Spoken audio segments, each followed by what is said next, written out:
என் கண்மலையும் என் மீட்பருமாய் கர்த்தாவே, என் வாயின் வார்த்தைகளும் எங்கள் யாவருடைய எதிர்த்து தியானம் பிரசமத்தில் பிரதியேற்பதாக.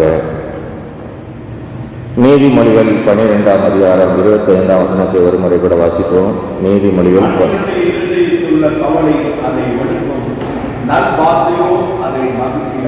மனுஷனுடைய இருதயத்தில் உள்ள கவலை அதை ஒடுக்கும், நல் வார்த்தையோ அதை மகிழ்ச்சியாக்கும். நாளை நாம் தியானத்திற்காக எடுத்துக்கொள்ளப்பட்ட தலைப்பானது வார்த்தை. இந்த வார்த்தையானது ஆதியிலே வார்த்தை மாம்சமாகி நமக்கு இயேசு கிறிஸ்துவை கொடுத்தது. இந்த இயேசுவின் வார்த்தையானது அநேக நல்ல காரியங்களை செய்துள்ளது. மனுஷனுடைய நல்வார்த்தை அதை ஒடுக்கும், நல்வார்த்தை அதை மகிழ்ச்சியாக்கு என்று சொன்னதாக ஆண்டவருடைய வார்த்தையானது, இயேசுவின் வார்த்தையானது லாசருவை உயிர்ப்பித்தது. 4 நாட்களான மரித்து 4 நாட்களான லாசருவை உயிரோடு எழுப்பியது.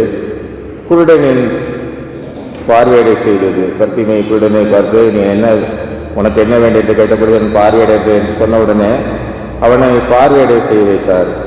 காற்றலையும் கடலையும் அதற்கான ஒரு வார்த்தை. 100க்கு அதிபதியின் வேலைக்காரன் உடல்நிலை சரியில்லாத போது அவன் ஆண்டவரிடத்தில் வந்து, நீர் ஒரு வார்த்தை மாத்திரம் சொல்லும், அப்பொழுது என் வேலைக்காரன் பிழைப்பான் என்றான். அவர் வார்த்தை சொன்னார், நீ போ, உன் வேலைக்காரன் சொஸ்தமான என்று சொன்னார். அந்த சமயத்திலே அவன் சொஸ்தமானான். 1 தெசலோனிக்கர் 4:18 இதை வாசிக்கிறோம். வார்த்தைகளினாலே ஒருவரை ஒருவர் தேற்றுங்கள் என்று வாசிக்கிறோம். அப்படியானால் வார்த்தை மற்றவர்களை தேற்றக்கூடியதாக இருக்கிறது.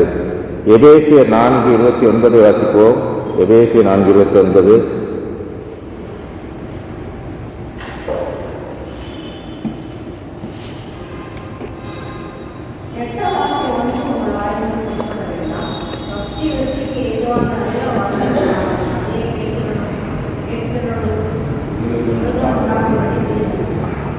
கெட்ட வார்த்தை வந்து உன் வாயிலிருந்து புறப்பட வேண்டாம். அப்படியானால் நல் வார்த்தைகளை ஆண்டவர் சொன்னார். அப்படியானால் கெட்ட வார்த்தை வந்து ஒட்டி இருக்கிறது. கெட்ட வார்த்தைன்னு என்னது? தூசணம் சொல்லுகிறது மாத்திரமல்ல, நல்ல வார்த்தைகள் இல்லாத அனைத்துமே கெட்ட வார்த்தைகள். மனுஷன் பிரசங்கி 7:22 வாசிக்கிறோம். சொல்லப்படும் எல்லா வார்த்தைகளையும் கவனியாது என்று நாம் வாசிக்கிறோம். சொல்லக்கூடிய எல்லா வார்த்தைகளையும் கவனிக்கக்கூடாது என்று சொல்கிறோம். அப்படியானால் நாம் சில வார்த்தைகளை நாம் கவனிக்காமல் இருப்பது நமக்கு நல்லது என்றே படுகிறது. எல்லா வார்த்தைகளும் கவனிக்க வேண்டும் என்ற அர்த்தம் அல்ல. தாவீதின் ராஜ்ய வார்த்தை அப்சலோம் பறித்து கொண்ட பொழுது தாவீது அப்சலோமுக்கு தப்பித்து மலைகளிலும் காடுகளிலும் தஞ்சம் அடைகிறார். அப்பொழுது சீமேயு என்ன சொல்றான்? அவரை தூசண வார்த்தைகளால் பேசுகிறான். 2 சாமுவேல் 16:13 அப்படியே தாவீதும் அவன் மனுஷரும் வழியே நடந்து போனார்கள். சீமேயி மலையினின் பக்கத்திலே அவனுக்கு எதிராக நடந்து தூஷித்து அவனுக்கு எதிராக கற்களை எறிந்து மண்ணை பூத்தி கொண்டே வந்தான்.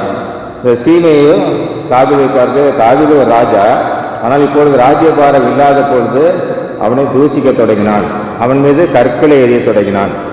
அப்படியானால் கோலியாத்தை வெறும் கற்களாலே எரிந்து கொண்ட அந்த தாவீதின் மேலே இவன் கற்களை எறிகிறான். ஒருவேளை தாவீது நினைச்சிருந்தானா அந்த ஒரு கல்லை எடுத்து திரும்ப தாக்கியிருந்தானா சீமையே அந்த இடத்துல இறந்து போயிருக்கலாம். ஆனால் தாவீது அப்படி செய்யவில்லை. நம்மை பொறுத்து தூசணமாக யார் என்ன சொன்னாலும் நாம் அதை கவனத்தில் கொள்ளாமல் இருக்க வேண்டும். ஆனால் கூட இருந்த அபிஷா என்ன சொல்கிறான்? சீமையை கொல்லட்டுமா என்று தாவீதில் கேட்கிறார். நம்ம கூட இருக்கிறவங்க அவங்களாலே தாங்க முடியல. நம்மை பொறுத்து ஒருத்தர் தூசணமான வார்த்தைகளை பேசும்பொழுது நாம் அமைதியாக இருந்தால் கூட நம்ம அருகில் இருக்கிறவங்களால அதை தாங்கிக் கொள்ள முடியாது. அதைத்தான் அபிஷாய் என்ன சொல்றான்? சீமையை கொல்லட்டுமா என்று கேட்டபோது தாவீது என்ன சொல்கிறார்? 2 சாமுவேல் 16:10 அவன் என்னை தூசிக்கட்டும் தாவீது தூசிக்க வேண்டும் என்று கர்த்தர் அவனுக்கு சொன்னார். ஆகையால் ஏன் இப்படி செய்கிறாய் என்று கேட்கத்தக்கவன் யார் என்றார். அவன் என்ன சொல்கிறான்? ஆண்டவர் அவனுக்கு அனுமதி கொடுத்திருக்கிறார். நம்மை குறித்து யாராவது ஏதாவது வார்த்தைகள் பேசினால் நாம் அமைதியாக செல்ல வேண்டும். ஏனென்றால் அவன் பேசுவதற்கு ஆண்டவர் அவனுக்கு அனுமதி கொடுத்திருக்கிறார். அதனால தான் என்ன பண்றான்? தாவீது அந்த சமயத்தில் அமைதியா இருக்கிறான். நாளத்தில் செல்லும்போது அப்சலோம் அங்கே இறந்து போகிறார். அப்சலோம் இறந்து போன உடனே 2 சாமுவேல் 19:15 ராஜா திரும்ப வருகிறதற்கு யோர்தான் மட்டும் வந்தபோது யூதா கோத்திரத்தை ராஜாவுக்கு எதிர்கொண்டு போய் ராஜாவை யோர்தானை கடக்க பண்ண கில்கால் மட்டும் வந்தார்கள். ராஜபாரம் மீண்டுமாக தாவீதுக்கு வரும்பொழுது அவனை எதிர்கொண்டு அழைத்து வருவதற்கு யூதா கோத்திரத்தார் எல்லாரும் அங்கே செல்கிறார்கள். அப்பொழுதுதான் 2 சாமுவேல் 19:16 வாசிப்போம். 19:16 2 சாமுவேல் 19:16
ராஜாவை தூஷித்த தாவீதை தூஷித்த அவன்தான் கடைசியில் என்ன பண்றான்?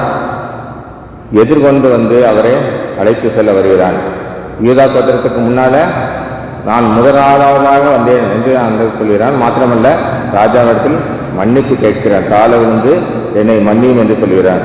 நமக்கு விரோதமாக இருப்பவர்களை கொண்டுதான் நம்மை ஆண்டவர் உயர்த்துகிறார். ராஜா அந்த யோர்தானை கடப்பதற்கு அந்த சீமையை உதவி செய்தான். அதே போலதான் பர்த்திமேயுடன் சம்பவத்திலே நாம் வாசிக்கும் போது கூட அவன் சத்தமிட்டு தாவீதின் குமாரனே எனக்கு இறங்கு என்று சொன்னபோது அருகில் இருந்தவர்கள் அவனை அதட்டினார்கள், பேசாமல் இருந்து அதட்டினார்கள். ஆனால் மார்க் 10:49 பார்க்கிறோம், இயேசு நின்று அவனை அழைத்து வரை சொன்னார். அந்த அழைத்து வந்தது யாரு? யார் அவனை அதட்டினார்களோ அவர்கள்தான் அவரை அழைத்து வந்தார்கள். அது மாத்திரமல்ல, எஸ்தர் 6:10 வாசிக்கிறோம், அப்பொழுது ராஜா ஆமானை நோக்கி, சீக்கிரமாய் நீ சொன்னபடி வஸ்திரத்தையும் குதிரையும் கொண்டு போய் ராஜ அரண்மனையின் வாசலில் உட்கார்ந்த யூதனாகிய மொர்தெகாய்க்கு அந்த பிரகாரம் செய். நீ சொன்ன எல்லாவற்றிலும் ஒன்றும் தவறாதபடி பார் என்றான். இந்த ஆமான் மொர்தெகாயை தூக்கில் போட வேண்டும் என்று தூக்கு மேடை செய்துவிட்டு வந்து நிற்கிறான். ஆனால் அங்கே நடந்தது சம்பவம் வேறு. ஆண்டவர் ராஜாவுக்கு நித்திரையை வரவிடாமல் பண்ணி அந்த நேரத்திலே மொர்தெகாய் செய்த காரியங்களை அவனுக்கு விளக்கி சொன்னபோது அவன் என்ன செய்கிறான்? மொர்தெகாய்க்கு ஏதாவது நல்லது செய்ய வேண்டும் என்று நினைக்கிறான். அப்பொழுது ஆமான் அங்கே உள்ள வருகிறான். ஆமானிடம் என்ன சொல்றார்? நீ சொன்னபடி எதையும் குறைவிக்காமல் செய்ய என்று சொன்னார். அதன் பிரகாரமே நாம் கூட நமக்கு விரோதமாக யார் எழுந்தாலும் யார் என்ன தூஷண வார்த்தையில் பேசினாலும் நம்ம அமைதியாக இருக்கும்போது அவர்களை கொண்டே ஆண்டவர் நம்மை உயர்த்த வல்லதாக இருக்கிறார். 2வது, தூஷண வார்த்தையில் அவன் பேசிக்கொண்டே வந்தான். இந்த சொல்லப்படுகிற நமக்கு விரோதமாக சொல்லப்படுகிற எல்லா வார்த்தைகளுக்கும் நான் பதில் சொல்லக்கூடாது. ஒரு சம்பவத்தை கூட நாம் நியாயாதிபதிகளில் வாசிக்கிறோம். நியாயாதிபதிகள் 16:16 வாசிப்போம். இப்படி அவனை தினம் தினம் தன் வார்த்தைகளினால் அழைத்துக் கொண்டிருக்கிறான். அவன் ஆத்மா சினப்பட்டு போதும். இந்த சம்பவமானது சிம்சோன் அவனுடைய வரலாறு. சிம்சோன் அந்த தொழிலாளியிடத்தில் சென்றபோது அவள் தினம் அவனை தன் வார்த்தையினால் நெருக்கி அலட்டி கொண்டிருக்கிறாள். அவன் சாகத்தக்கதாய் அவன் ஆத்மா விசனப்பட்டது. சீமையை இங்கே தூசணியமான வார்த்தைகளை சொல்லும்போது தாவீது அமைதியாக இருந்தான். ஆனால் இங்கே சிம்சோனோ என்ன பண்றான்? அவன் சாகத்தக்கதாய் அவன் ஆத்மா விசனப்பட்டது.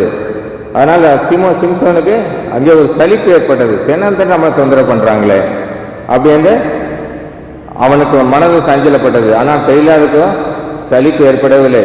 தினமும் ஒவ்வொரு நாளும் ஒன்று கேட்குறா, அவன் பதில் சொல்கிறான், அது பிறகு நடக்கலை, மறுநாள் கேட்குறான்.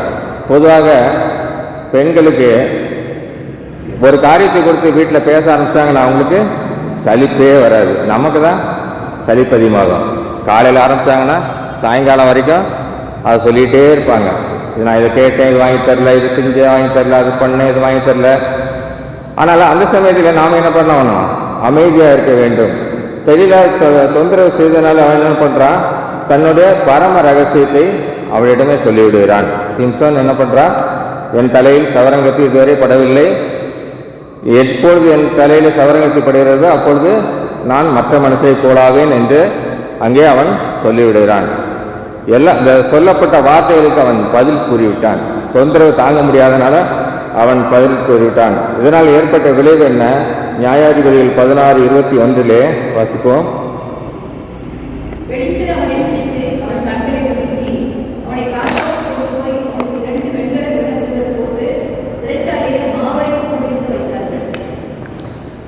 அவனுடைய 2 கண்களையும் பிடுங்கி வெண்கல விலங்குகளை போட்டு சிறைச்சாலே மாவரைத்து கொண்டு வைத்தார்கள். எவ்வளவு பலசாலியான ஒரு சிம்சோன்! அவன் ஒரு வார்த்தை தொழிலாளுக்கு பதிலாக சொன்னதுனால என்ன பண்ணுறான்? இப்போ மாவரைத்து கொண்டு இருக்கிறான். மாத்திரமல்ல, நியாயாதிபதிகள் 16:20 அவன் நித்திரை விட்டு விழித்து கர்த்தர் தன்னை விட்டு விலகினதை அறியாமல் என்று வாசிக்கிறோம். வார்த்தைகளுக்கு நாம் சில சமயத்தில் பதில் கொடுக்கிற போது ஆண்டவர் நம்மை விட்டு விலகியதை நாம் அறியாமல் போகிறோம். தொடர்ந்து நம்ம நிறைய நமக்கு தொல்லை கொடுத்துட்டே இருந்தாங்கன்னா நம்ம பதில் சொல்லும்போது ஆண்டவர் நம்மை விட்டு விலகி செல்வதற்கான வாய்ப்புகள் உள்ளது. அதனால் நம்ம என்ன பண்ணோம்? முதல்ல அந்த இடத்த விட்டு நகர்ந்துடணும்.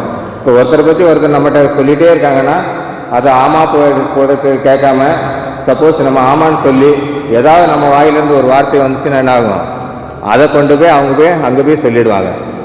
அதனால் பெரிய பிரச்சனை உண்டாகும். அதனால் அந்த இடத்தை விட்டு நாம் விலகி செல்ல வேண்டும். சங்கீதம் 1:1 வாசிக்கிறோம், துன்மார்க்கென்ற ஆலோசனையில் நடவாமல் என்று வாசிக்கிறோம். அப்படியான நாம் முதல்ல என்ன பண்ணோம்? அந்த விஷயத்தை விட்டு கடந்து போகணும். முடிஞ்ச அந்த விஷயத்தை மாற்றணும், நிப்பாட்டணும், அல்லது அந்த இடத்தை விட்டு நாம் கடந்து செல்ல வேண்டும். யோபு 6:7 உங்கள் வார்த்தைகளை என் ஆத்துமா தொடமாட்டேன் என்கிறது, அவைகள் அரோசியமான போஜனம் போல இருக்கிறது. யோபுவினுடைய நண்பர்கள் நிறைய வார்த்தைகள் பேசும்பொழுது அவன் என்ன சொல்கிறான்? உங்கள் வார்த்தைகள் என் ஆத்மா தொடமாட்டேன் என்கிறது. அந்த வார்த்தைகளை அவன் ஏற்றுக்கொள்ளவே இல்லை. அவனுக்கு என்ன சொன்னாலும் அதை ஏற்றுக்கொள்ளவே இல்லை. அது மாத்திரமல்ல, யோபு 15:3 பிரயோஜனம் இல்லாத வார்த்தைகளாலும் உபயோகமில்லாத வசனங்களாலும் தர்க்கிக்கலாமோ? தேவையில்லாத வார்த்தைகளை அங்கே உட்காந்து நம்ம உட்காந்து தர்க்கித்து பேச வேண்டாம் என்று யோபுவிலே வாசிக்கிறோம். நீதிமொழியில் 6:2 நீ உன் வாய் மொழியிலே முனையினால் சிக்குண்டாய், உன் வார்த்தையினால் பிடிபட்டாய் என்று வாசிக்கிறோம். நம்ம ஒரு இடத்துல நிறைய பேசிகிட்டே இருக்கிறாங்க, நம்மகிட்ட நம்ம வாயிலிருந்து ஏதாவது வார்த்தைகளை பிடுங்கலான்னு என்று பேசும்போது நாம் அதற்கு பதில் கொடுத்தாலும் என்ன பண்ணுவோம்? நீ உன் வாயின் வார்த்தைகளாலே சிக்குண்டாய், உன் வாயின் வார்த்தைகள் பிடிபட்டாய். ஸோ நம்ம அந்த இடத்துல அந்த வார்த்தைகளை அமைதியாக அந்த இடத்தை விட்டு கடந்து செல்வது நல்லது. ரெண்டாவது, நாம் ஏற்கனவே பார்த்தது போல முதலாவதாக நம்மை பற்றி தூசணமான வார்த்தைகளை பேசலாம்.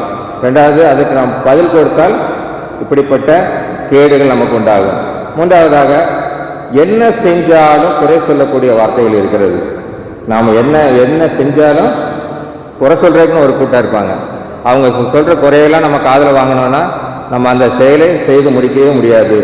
நெகேமியா 2:17 வாசிப்போம். நெகேமியா 2:17 பின்பு நான் அவர்களை நோக்கி, எருசலேம் பாழாயிருக்கிறது, அதன் வாசல்கள் அக்கினியால் சுட்டரிக்கப்பட்டு கிடக்கிறது, நாம் இருக்கிற சிறுமையும் பார்த்திருக்கிறேன். நாம் இனி நிந்தைக்குள்ளாக இராதபடிக்கு எருசலேமின் அலங்கத்தை கட்டுவோம் பாருங்கள் என்று சொல்லி, எருசலேம் பாழாய் கிடக்கிறது, இதை மீண்டுமாக எடுத்து கட்ட வேண்டும் என்று நெகேமியா ஒரு ஆண்டவரிடம் அனுமதி கேட்டு அந்த ராஜாவிடம் அனுமதி கேட்டு என்ன பண்ணுறான்? அதை எழுந்து கட்டுவோம் என்று அவரோடு கூட நண்பர்களோடு சேர்ந்து கட்ட ஆரம்பிக்கிறார்கள். ஒரு காரியங்கள் கெட்டு போய் கிடக்கும்போது அதை எடுத்து செய்வதற்காக நாம் யாராவது முன்வந்தால், நெகேமியா 4:3 வாசிக்கிறோம், அப்பொழுது அம்மோனியன் ஆகிய தொபியா அவன் பக்கத்தில் நின்று, அவர்கள் கட்டினாலும் என்ன, ஒரு நரி ஏறி போனால் அவர்களுடைய கல் மதில் இடிந்து போகும் என்றான். நீங்கள் என்னதான் செஞ்சாலும் அதை குறை சொல்லி இதில் அது சரியில்லை இது சரியில்லை என்று சொல்வதற்கு நிறைய பேர் இருக்கிறார்கள். இங்கே கூட நெகேமியா பாழாய் கிடக்கிற எருசலேமின் ஆலயத்தை கட்டுவதற்காக அவன் முயற்சி எடுக்கிறான். கட்டிக்கொண்டே இருக்கிறார்கள். அப்பொழுது தொபியா என்ன சொல்றான், நீங்க என்ன கட்டினாலும் சரி, ஒரு நரி ஏறி போனா கூட இடிஞ்சு விழுந்துடும், அவ்வளோ மோசமாயிடும், அவ்வளோ ஒஸ்டா போயிடும் அப்படின்னு என்ன பண்றான், வார்த்தையை சொல்லிக்கிட்டே இருக்கிறான். அது மாத்திரமல்ல, நெகேமியா 6:9 அந்த வேலை நடந்தேறாதபடிக்கு எங்கள் கைகள் சலித்து போக மாட்டோம் என்று சொல்லி அவர்கள் எல்லோரும் எங்களை பயமுறுத்தினார்கள். அந்த வேலை செய்யறதுக்கு எவ்வளவு பயமுறுத்தி தடுக்க முடியுமோ அதை தடுத்தார்கள். அந்த வேலை நடந்துவிடக்கூடாது என்பதிலே, எருசலேம் ஆலயம் கட்டிவிடக்கூடாது என்பதிலே அதை தடுப்பதற்காக நிறைய பேர் பயமுறுத்தினார்கள். இன்னும் கூட நம்ம சபையில் கூட ஏதாவது ஒரு நல்ல காரியம் நடக்கணும்னா அதை தடுப்பதற்கு நிறைய பேர் இருக்கிறாங்க. அவரால் ஒரு செங்கல் கூட எடுத்து கொடுத்துருக்க மாட்டாங்க, ஆனால் தடுக்கிறதுக்கு மட்டும் அங்கே வந்துடுவாங்க. அதுதான் ஆண்டவர் சொல்றார், நாம் அப்படியே அந்த மாதிரி சமயத்தில் என்ன செய்ய வேண்டும் என்றால், நெகேமியா 4:9 வாசிப்போம். நெகேமியா 4:9. ஆனாலும் நாங்கள் எங்கள் தேவனை நோக்கி ஜெபம் பண்ணி அவர்கள் இன்னும் இரவும் பகலும் கிராமம் காப்பவர்களை போட்டு வைத்தோம். அப்படிப்பட்ட சமயத்தில் நாம் என்ன பண்ண வேண்டும் என்றால், எங்கள் தேவனை நோக்கி ஜெபம் பண்ணி, நெகேமியா தேவனை நோக்கி ஜெபம் பண்ணினார்கள். நம்மை பற்றி குறை, அதாவது நாம் செய்கிற வேலைகளிலே குறைகளை மற்றவர் சொல்லிக்கொண்டே இருந்தார். அவர்களை நம்ம ஆர்கியூ பண்ணுறதை விட்டுட்டு என்ன பண்ணோம், ஆண்டவரை நோக்கி ஜெபம் பண்ணணும். இதைத்தான் ஆண்டவர் எதிர்பார்க்கிறார். நம்மிடம் எந்த வேலை செய்தாலும் குறை சொல்வதற்கு ஆள் உண்டு. எல்லாம் நல்லா செஞ்சுக்கிட்டு இருந்தால் கூட ஏதாவது ஒரு தவறுவது மனிதனுடைய இயல்பு. ஆனால் என்ன பண்ணுவாங்க, தவறுகளை அந்த இடத்துலையே வந்து நீங்கள் இப்படி பண்ணால் நல்லா இருக்கும்னு சஜஷன் கொடுக்கலாம். ஆனால் என்ன பண்ணுவாங்க, குறை சொல்லிட்டு ஒரு 10 பேர் கூட சேர்ந்து குறை சொல்லிகிட்டே இருந்து அந்த வேலையை எப்படி நிறுத்தலாம் அப்படின்னு தான் பார்ப்பாங்களே ஒழிய, அந்த வேலையை நன்றாக நடக்க வேண்டும் என்பதற்காக சொல்பவர்கள் அநேகர் கிடையாது. நிறைய பேர் என்ன பண்ணாங்க, அந்த வேலையை எப்படியாவது நிறுத்திவிட வேண்டும் என்றுதான் எதிர்பார்ப்பார்கள். அடுத்ததாக, நாம் நம்முடைய நிலைமையை இருக்கும்போது நம்மை பார்த்து அசட்டையாய் பேசுகிற வார்த்தைகள், நாம் ஒரு நல்ல நிலைமையில் இருந்தால் என்ன பண்ணுவாங்க, அசட்டையாக பேசுவாங்க. அதே அந்த நல்ல நிலைமையில நம்ம கொஞ்சம் இறங்கிட்டோம்னா, இவன் பாரு ஒரே ஆட்டம் ஆடினா இன்னும் இப்போ இன்னைக்கு ஒன்றும் இல்லாமல் போயிட்டான், நான் தான் பெரிய ஆள், நான் நிறையா படிச்சிருக்கிறேன், பெரிய கம்பெனியில் நல்ல உத்தியோகத்தில் இருக்கிறேன், எனக்கு வீடு வசதி எல்லாமே நல்லா இருக்குது அப்படின்ட்டு தன்னை உயர்த்தி மற்றவரை தாழ்த்தி பேசக்கூடிய வார்த்தைகள் நம்ம காதில் விழும். கோலியாத்து கூட இஸ்ரவேல் மக்களை காட்டிலும் உயரமான மனிதன், மிகுந்த பலசாலி. அவன் என்ன சொல்றான், இஸ்ரவேலரை வந்து நிந்திக்கிறான். எனக்கு சரிக்கு சமமாக என்னோடு போட்டி போடுவதற்கு யார் இருக்கிறாங்க, நேருக்கு நேரம் மோதி பார்க்கலாம், அங்கிருந்து ஒரு ஆள் அனுப்பி விடு, நாம் மோதி பார்க்கலாம் அப்படின்னு சொல்றான். 1 சாமுவேல் 17:11 சவுலும் இஸ்ரவேலர் அனைவரும் அந்த பெலிஸ்தனுடைய வார்த்தைகளை கேட்டு கலங்கி மிகவும் பயப்பட்டார்கள். அந்த பெலிஸ்தனுடைய வார்த்தைகள் மாத்திரமல்ல, அவனை பார்த்து கலங்கி மிகவும் பயப்பட்டார்கள். ஆனால் மிகவும் சீரியவனான தாவீது என்ன பண்றான், அந்த பெலிஸ்தனை குறித்து கவலையே படலை.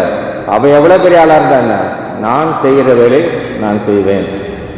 நம்ம கூட அநேகர், நமக்கு கூட இருக்கிறவங்க, நம்ம சொந்தக்காரங்க கூட, பாரு என்னை விட நீ ரொம்ப தாழ்வில் இருக்கிற, நீ என்னை விட வசதியில் கம்மியாக இருக்கிற, எப்படி என்ன சொன்னாலும் நான் உயர்ந்த இடத்துல இருக்கிறேன் என்று சொன்னாலும் அந்த இடத்துல நாம் அமைதியாக இருக்க வேண்டும். இருந்து என்ன பண்ணுறான், தாவீது என்ன பண்ணுறான், அவன் 17:40 வாசிக்கும். 1 சாமுவேல் 17:40. 17:40 தன் தடியை கையில் எடுத்துக்கொண்டு அவனே தேர்ந்தெடுத்த கல்லை எடுத்துக்கொண்டு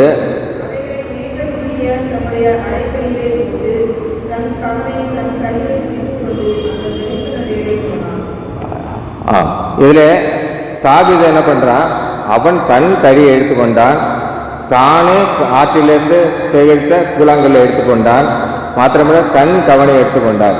ஏனென்றால் மற்றவர்கள் பயன்படுத்தியதை கொண்டு பண்றதை விட ஆண்டவரை நாமத்தை உயர்த்த வேண்டும் என்றால் நாம் என்ன பண்ணோம், ஆண்டவரை சார்ந்து ஆண்டவர் என்ன சொல்கிறாரோ அதன்படி செய்ய வேண்டும்.